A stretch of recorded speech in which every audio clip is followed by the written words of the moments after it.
The afternoon sun wasn't shining through the thick expanse of gray cloud that covered the sky. Large flakes of snow blew across the wide road and stuck to the frozen earth, creating a thin blanket of white on every surface visible. The Morveau Mountains loomed in the distance. The Amis trudged through the cold wind, hardly looking up at all except to be sure they were still following the road. Marius, sick from blood loss and clutching his stump of a shoulder, stumbled off the road and into the grass. His foot landed on something hard, nearly causing him to trip and fall.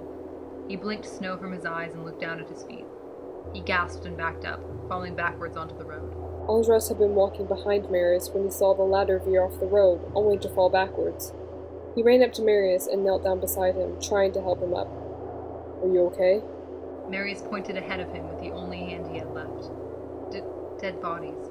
Andros looked at the snow, and sure enough, in the large expanse of grass before them, there were 7 dead bodies. Blood painted the snow red as the lifeless eyes of the dead stared up at the sky. Andros turned and called for the group to stop.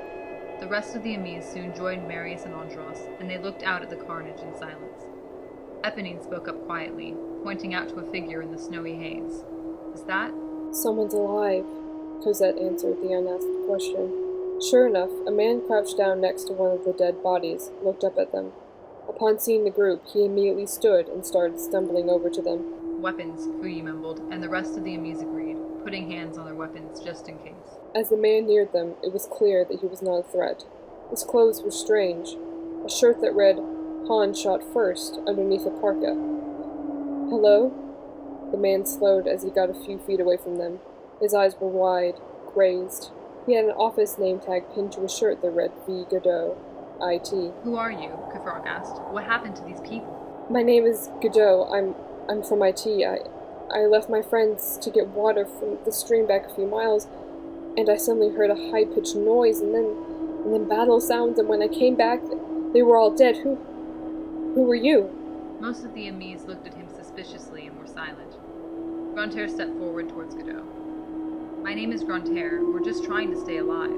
Godot stepped towards him quickly, his eyes widening more. "Grantaire? You're Grantaire? Does that mean—" He looked up at the rest of the Amis.